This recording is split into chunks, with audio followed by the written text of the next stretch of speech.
சுவிசேஷத்தின் நிமித்தமாகவும் வீட்டையாவது சகோதரரையாவது சகோதரிகளையாவது தகப்பனையாவது தாயையாவது மனைவியாவது பிள்ளைகளையாவது நிலங்களையாவது விட்டவன் எவனும். சொல்லுங்க, எவனும். இது எல்லாருக்கும் பொருந்தும். அது பணத்தை விட்டுருக்கலாம், அல்லது பணம் நிலம் அப்படிப்பட்ட காரியங்கள், அல்லது உறவுகள் துண்டிக்கப்பட்டிருக்கலாம். கிறிஸ்துவ நிமித்தம் சில நேரம் குடும்ப உறவே துண்டிக்கப்படுது. சிலரெல்லாம் சந்திக்கிறாங்க பாருங்கள். ஒருவேளை எல்லாரும் முக்கால்வாசி பேர் அப்படி சந்திக்காமல் இருக்கலாம், ஆனால் சிலர் இருக்கிறாங்க அந்த மாதிரி. நம்முடைய சபையில் கூட இருக்கிறாங்க. ஒருவேளை கிறிஸ்துவ நிமித்தமாக அவங்க குடும்பமே அவங்கள தள்ளிடுச்சு. அவங்க கிறிஸ்துவ நம்புறதுனால அவங்க குடும்பம் அவங்கள ஒதுக்கிடுச்சு. அப்படி குடும்ப உறவுகள் துண்டிக்கப்பட்டுருச்சுன்னா 30ஆம் வசனம், இப்பொழுது இம்மையிலே, எல்லாம் சொல்லுங்க, இப்பொழுது இம்மையிலே துன்பங்களோடே கூட.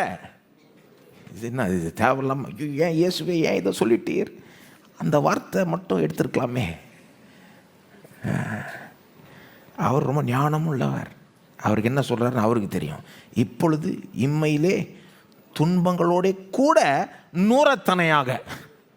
அந்த வார்த்தையில் சொல்லலாமா? இப்பொழுது இம்மையிலே துன்பங்களோட கூட நூறத்தனையாக என்ன கிடைக்குமா? வீடுகளையும் சகோதரரையும் சகோதரிகளையும் தாய்களையும் பிள்ளைகளையும் நிலங்களையும் மறுமையிலே நித்திய ஜீவனையும் அடைவான் என்று மெய்யாகவே உங்களுக்கு என்ன சொல்கிறாருன்னா, நீ எனக்காக எதாவது விட்டேன்னா, எனக்காக ஊழியம் செய்கிறதுனால உனக்கு உபத்திரம் வந்தது, எனக்காக நீ என்ன இழந்தாலும் 100 மடங்கு காம்பன்சேட் பண்ணாமல் விட மாட்டேன்றார்.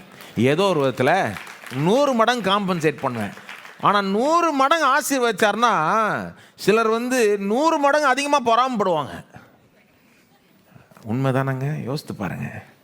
100 மடங்கு உங்களை ஆசீர்வதிச்சார்னா, பெருக பண்ணார்னா, சிலருடைய பொறாமையும் பெருகிடும், ஐயோ வெறுப்பும் பெருகிடும். அதனால தான் துன்பங்களோட இந்த விழுந்து போன உடைந்து போன மெஸ்டப் உலகத்தில் ஒருத்தன் நல்லா இருந்தால் உலகத்துக்கு பிடிக்க மாட்டேங்குது. எல்லாருக்கும், உலகத்தில் இருக்க எல்லாருக்குமே பிடிக்க மாட்டேங்குது. கர்த்தர் ஒரு மனுஷனை உயர்த்துறாருன்னா அது பிடிக்க மாட்டேங்குது.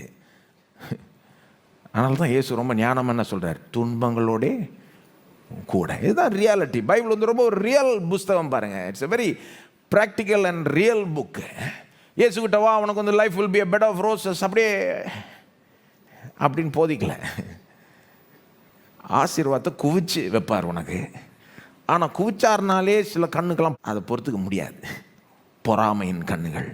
இது அப்படி தான், இது ரியாலிட்டி. இதை ஃபேஸ் பண்ணி ஆகணும். கிறிஸ்துவுக்காக வாழ்கிறப்போ, கிறிஸ்துவுக்கு முதலிடம் கொடுக்குறப்போ, கிறிஸ்துக்காகவே வாழ்க்கையை அர்ப்பணிக்கிறப்போ, கிறிஸ்துவுக்காகவே